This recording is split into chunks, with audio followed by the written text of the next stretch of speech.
Vijayawada university మంచి భవిష్యత్తు కోసం తెలుగు విద్యార్థులు ఇష్టపడే యూనివర్సిటీ. కాల్ 9059052378 9059052379.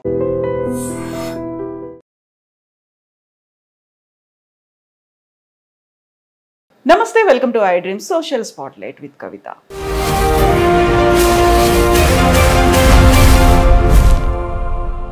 ఇప్పుడు అవార్డుల గురించి మాట్లాడుకున్నప్పుడు పోటీల గురించి కూడా మాట్లాడుకోవాల్సినటువంటి అవసరం. ఏం పోటీలు? పాడుతా తీయగాకి సంబంధించి సింగర్ ప్రవస్తి చేసినటువంటి కామెంట్లు, ఆరోపణలు. ఆరోపణలు అంటే ఆరోపణ అని మీరే అంటారు, ఆరోపణే కదా.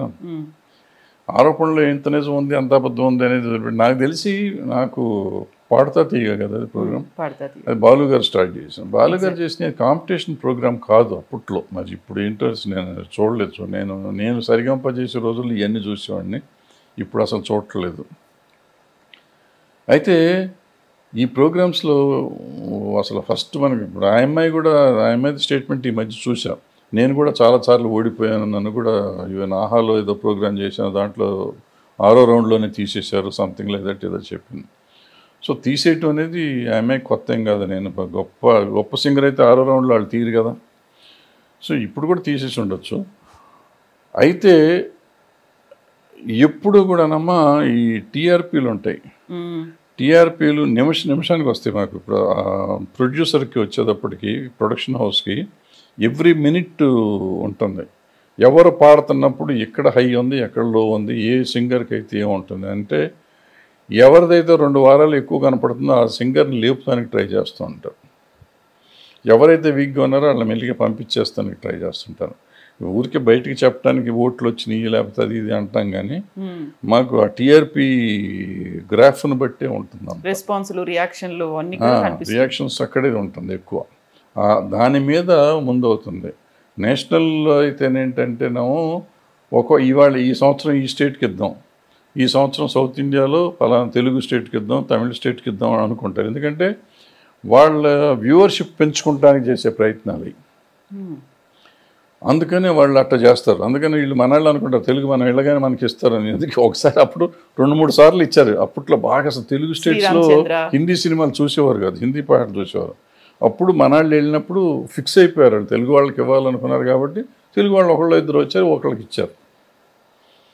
సో ఎప్పటికైనా కానీ, అక్కడైనా కానీ ఇక్కడైనా కానీ మెంటల్గా ముందు ఫిక్స్ అయిపోతుంది. ప్రొడక్షన్ హౌస్ కానీ ఛానల్ కానీ ఫిక్స్ అయిపోయినాక దాంట్లో 2-3 చాయిస్లు తీసుకుంటారు, అందులో ఒకరికి ఇచ్చేస్తారు. అది ప్రవస్తి అవ్వచ్చు, లేకపోతే ఇంకోళ్ళు అవ్వచ్చు. ఈ అమ్మాయి అన్ఫార్చునేట్గా వీళ్ళ చార్ట్లో వీళ్ళ టీఆర్పీలో సరిగ్గా వచ్చి ఉండకపోవచ్చు. ఇదొకటి అయిపోయినాక ఇంకొకటి జడ్జిల సంగతి చెప్తాను. జడ్జిల ఇన్ఫ్లుయెన్స్ చాలా తక్కువ ఉంటుంది. జడ్జిలు ఇప్పుడు నేను నువ్వు వెళ్ళామంటే మనకు సరిగంపాలంటే ఏమో తెలియదు కాబట్టి మనం ఏం జడ్జ్ చేయలేం. మనం విండి బాగుందంటే బాగుంది, లేదంటే లేదంటాం. వాళ్ళకి ఏంటంటే చాలా సంగీతం పరిజ్ఞానం ఎక్కువ ఉంటుంది కాబట్టి వాళ్ళు ఏది తప్పు ఏది ఒప్పు అనుకుంటారు, ఏదో చిన్నవి చెప్తారు. మనకి చాలా బాగున్న పాట వాళ్ళు చండాలంగా ఉందని చెప్తూ ఉంటారు. నువ్వేదో శృతి తెప్పావు, గతి తెప్పావు ఏదో చెప్తూ ఉంటారు. మనకు అద్భుతంగా ఉంది కదా అనిపిస్తూ ఉంటుంది. సో అట్లా వాళ్ళకి ఆ సైంటిఫిక్గా వాళ్ళ ప్రాబ్లం ఏముందో మనకు తెలియదు. ఇకపోతే సునీత దగ్గరికి వచ్చేటప్పటికి, సునీతకి ఈ అమ్మాయిని తీసేస్తే ఆమెకు వచ్చేది ఏంటి లేదు.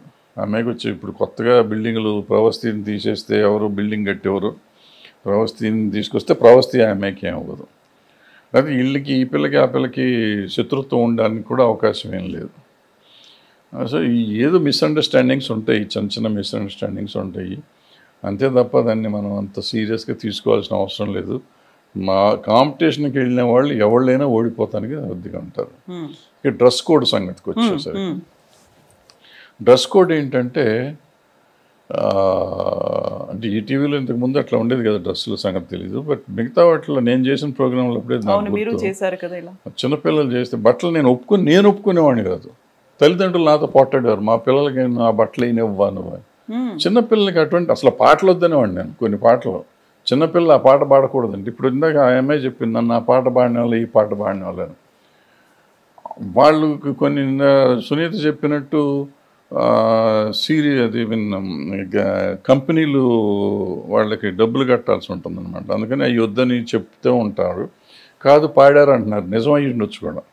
నాకు కొంత ఫేవరెటిజం అవకాశం ఉంటుంది. ఎట్లా ఉంటుందంటే నేను జడ్జిని అనుకున్నాం, జడ్జి అంటే టెంపరీగా ఎవరు లేకపోతే వెళ్ళేవాడిని. నేను జడ్జిని అనుకోండి, మీరు ఆ అబ్బాయి పెర్ఫామ్ చేస్తున్నారు. చేసే ముందు పాట ఇస్తానికి ముందు పాట జనరల్గా సెలెక్షన్ అప్పుడు జనరల్గా జడ్జిలు చూడరు. కానీ ఒక్కోసారి ఏదైనా ఇంటర్ఫియర్ అయ్యి నాకు ఆ అబ్బాయి మీద ఇంట్రెస్ట్ ఉండి మీరు అనుకుంటే ఆ మంచి పాట ఉంటే ఆ అబ్బాయికి ఇచ్చేస్తే బాగుంటుంది. ఒకే పాట ఇద్దరు అడిగారు అనుకోండి, I will have a choice, ఆ అబ్బాయిని పాడుకొనియండి, ఈ అబ్బాయి కాకలేదు అనుకుంటుంది. అది కూడా చాలా తక్కువ సార్లు ఉంటుంది. ఇంటర్ఫియర్ అయ్యే అంత అవకాశం ఉండదు, జనరల్గా ఉండదు. బట్ ఎప్పుడన్నా జరిగితే జరగవచ్చు. ఏదేమైనా కానీ చేసేది ఏంటంటే ఈ ఎంతో కొంత నిజం ఉంది అనేది కరెక్ట్. నిజం ఉందంటే అసలు ఆ ఫార్మాటే అది, నిజం కాదు ఇది, ఫార్మాటే అది. నా ఇష్టం వచ్చిన వాళ్ళని నేను ఛానల్ ఏంటి మనం డబ్బుల కోసం చేసుకుంటున్నారు, వాళ్ళు నేను దేశాన్ని ఉద్ధరిస్తానికి చేయట్లా.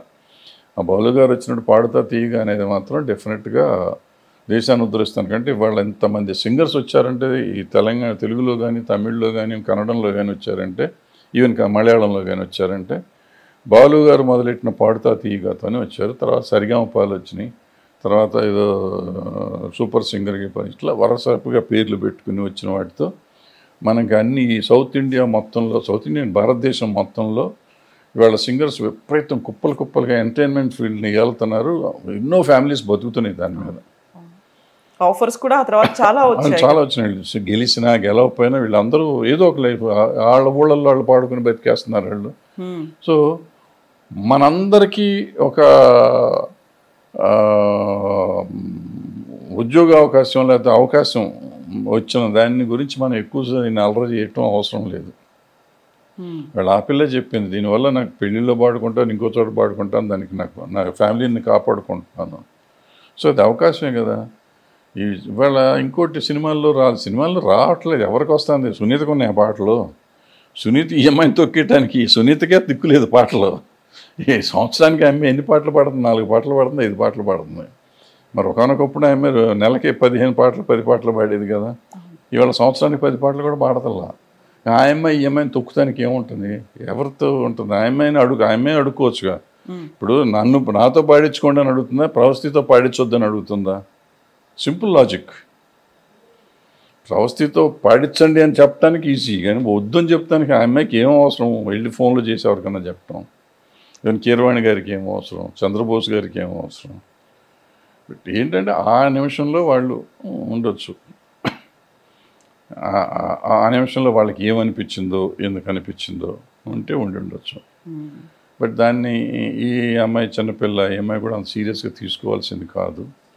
బట్ ఏదైనా ఈ అమ్మాయికి ఏం ఎఫెక్ట్ ఏం అవ్వదు. వీళ్ళు ఎవరు నేను ఈ సినిమా ఇండస్ట్రీలో ఒక మనిషి ఇంకో మనిషిని తొక్కడం అనేది జరిగే పని కాదు. టాలెంట్ ఉంటే, టాలెంట్ ఉండగా ఎవ్వరు ఏమీ చేయలేరు. ఎంత గొప్పవాళ్ళని అవనండి, ఇండస్ట్రీని ఎంత కంట్రోల్ చేసే వ్యక్తి కూడా ఒక మనిషిని టాలెంట్ ఉంటే ఏమీ చేయలేరు, 100% చేయలేరు. సో ఇప్పుడు టాలెంట్ అనుకున్నప్పుడు వినిపించినటువంటి ఇంకొక మాట ఏంటంటే, ఫలానా కులం వాళ్ళైతే గెలుస్తారు, వేరే వాళ్ళని అయితే తీసేస్తున్నారు అనేటువంటి మాట కూడా వినిపించింది. ఆ వాదన నిజమేనా? లేదు, ఆ కులం ఎట్లా చూస్తారమ్మా, ఇక్కడ ఉంటుంది. ఇప్పుడు కొంతమందికి ఉండొచ్చు, లేదని నేను అన్నాను. నేను చేసిన దాంట్లో నేను ఇప్పుడు నాకు ఎవరు కులం అని చెప్పలేదు. నేను దగ్గర 7 సిరీస్ చేశా. నాకు వస్తే ఒక సిరీస్లో నేను అన్ఫార్చునేట్గా ఒక రోజు నేను జడ్జిగా ఉన్నా. ఒక దాంట్లో ఫైనల్స్లో ఒక పాప ఓడిపోయింది. వాళ్ళ మదర్ వచ్చి నన్ను తిట్టింది.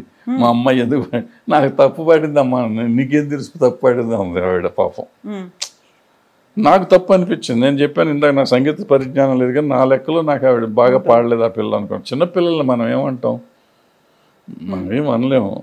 చాలా బాగా పాడుతుంది ఆ అమ్మాయి. ఆ రోజు ఎందుకో నాకు నచ్చల. ఆ అమ్మాయి కావాలని నేను వెళ్ళి బతిమాలి తెచ్చుకున్నా దాంట్లోకి. ఇంకా మదర్ని ఒప్పించుకొని తెచ్చాను నిజంగా చెప్పాలంటే. ఆ అమ్మాయి అంత బాగా పాడింది. అంతకుముందు ఏదో సరిగ్గా వేరే వాళ్ళు జెమినీ టీవీలోనూ వేరే టీవీలో ఏదో పాడింది. పాడితే ఆ పిల్ల చక్కగా ఉంటుంది, బాగా పాడింది. వాళ్ళ మదర్నికి నేనే ఫోన్ చేసి ఇదమ్మా పాడించాలమ్మా, వద్దు చదువుకుంటానంటే లేదు పాడించాను. లాస్ట్ డే ఆవిడ పాప నాతో ఫైట్ చేసింది. చాలా బాగా పాడుతుంది ఆ పిల్ల. బట్ ఆ రోజు సరిగ్గా పాడలా అనిపించింది నాకు. అందుకని ఆ అమ్మాయి సెకండో థర్డో వచ్చింది. ఆవిడ వచ్చి నన్ను, మా అమ్మాయి నెంబర్ 1 అయితే మీరు ఇచ్చాం, మనం ఏం చేయలేము. అది అంటే ఆ నిమిషంలో మనం జడ్జిలుగా కూర్చున్నప్పుడు వేరేమో, బయటకు వచ్చినప్పుడు నేను ఇందాక చెప్పానే, మనం బయట వింటున్నప్పుడు మనకు చాలా బాగున్నట్టు ఉంటుంది. ఇంకోటి ఏంటంటే లైవ్లో వింటాం వేరు, టీవీలో వింటాం వేరు. అవును. లైవ్లో విన్నప్పుడు మనం జడ్జిమెంట్ వేరుగా ఉంటుంది, టీవీలో విన్నప్పుడు జడ్జిమెంట్ వేరుగా ఉంటాం. సో టీవీలో విన్నదాన్ని నమ్మి మనం మాట్లాడకూడదు, లైవ్లో విన్నదాని గురించి మాట్లాడకూడదు. బాలు గారు స్టార్ట్ చేసినటువంటి పాడుతా తీయగా ఆ తర్వాత మొత్తంగా ఎవల్యూట్ అయిందా, లేకుంటే మార్పులు వచ్చాయా, ట్రాన్స్ఫార్మ్ అయిందా, ఇప్పటికీ అంతా దాన్ని స్పాయిల్ చేసేసారు అనేటువంటి అనాలిసిస్లు కూడా వినిపిస్తున్నాయి. స్పాయిల్ గీలు కాదు, ఏముంటుంది ఇప్పుడు ఫార్మాట్. ఆయన లేరు, ఆయన ఉంటే ఆయనకున్న జ్ఞానం కానీ, ఆయనకున్న ఇది కానీ, ఆయన చెప్పే విధానం కానీ వీళ్ళెవరికి రాదు. సో ఏదో ఫార్మాట్ చేంజ్ అయిపోతే సర్వైవ్ అవ్వదు ఆ పేరు. అందుకని వాళ్ళు ఫార్మాట్ చేంజ్ చేసుకుని ఉంటారు. అది వాళ్ళ పాలసీ, ఛానల్ పాలసీ. ఛానల్ వాళ్ళ ఇష్టం కదా. మనం ఛానల్ని కంట్రోల్ చేయడానికి మనం వాళ్ళు వ్యాపారం చేసుకుంటున్నారు, వాళ్ళు మనం చారిటీ చేయట్లేదు కదా. They are doing their business, they are right. Thank you so much Bharadwaj గారు. Best wishes to you. Thank you.